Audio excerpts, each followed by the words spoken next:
What's good, YouTube? It's your boy P Money. So, a story out here in Suprise, Arizona is showing and proving that the 4th of July was just not meant to be this year. Now, police in Suprise say 3 people are dead and several others are injured following a shooting at a home. The incident, according to police, happened at a home near Grand Avenue and Reams Road. The incident began as some sort of fight that happened just after 10 p.m. on July 3rd, with it ending in a shooting. Gunfire broke out at the home, and a woman who lives in the area said she heard the gunshots and initially thought they could be fireworks, investigators say. I heard what I thought were fireworks going off in someone's backyard off the street. And then I started hearing voices. Maybe it was just a party or something. I came to the front of the house. There were all these people milling about. I didn't know what was going on. There was crying and kind of wailing, said the woman, who did not want to be identified, and rightfully so. Police say 3 people died, 4 are injured, and others are hurt but are expected to be okay. Those who died are Carl Denora, 38, Conradito Ochoa Navarro, 41, Jason Hunt, 46. Police initially said the suspect and victims knew each other. They have yet to release the identity of the suspect. All parties involved have been accounted for, and there is no current threat to the community. An investigation is ongoing. We don't necessarily know if it was an argument. We knew there was some type of altercation that involved people that knew each other, explained Suprise Police Sergeant Thomas Hale. Police initially said the suspect and victims knew each other. They have yet to release the identity of the suspect.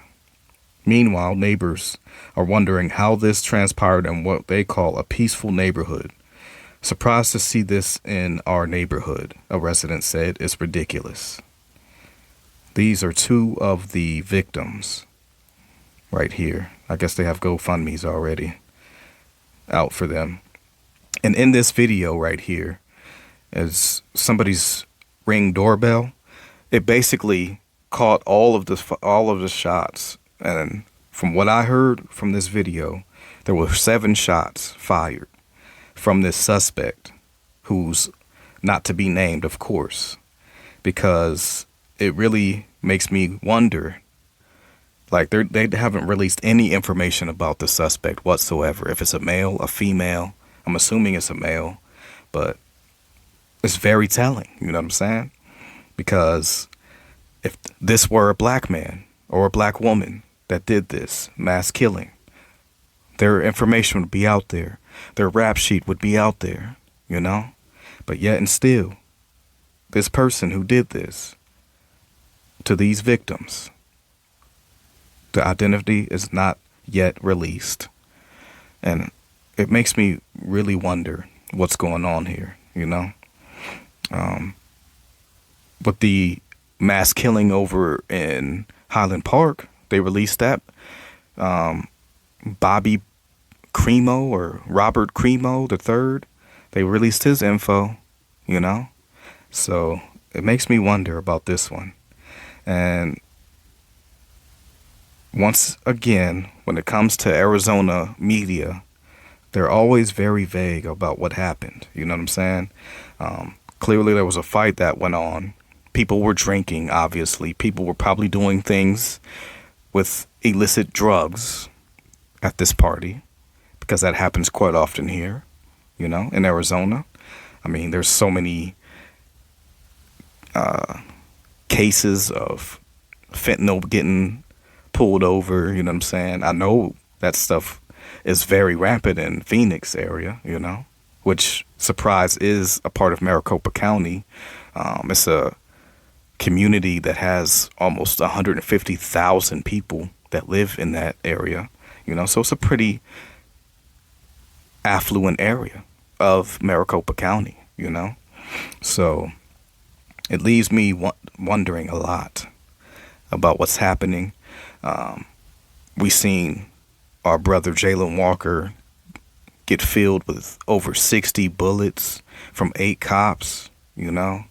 But the same energy is not being displayed with these other mass killers out here, you know. Jalen Walker wasn't even going and shooting nobody, you know. He didn't kill no one, but he was executed. Whereas the suspect in this, and then also the Robert Cremo III, the other guy, Lance Stores, or however you say his name, you know, they're all taken into custody. The Lance fellow, he got beat up a little bit, but was that by the police? Who knows? Say for sure, you know. But there's a very common trend going on with these mass killers, man. There's a very common trend. And I'll definitely be following up on this story because it just seems like they're reluctant to release the identity of the person because they know it's if it's not a white person, it's a white identifying person in this area. But I don't have too much else on this one. This is your boy P Money. Tell me what you guys think, and I'm off this.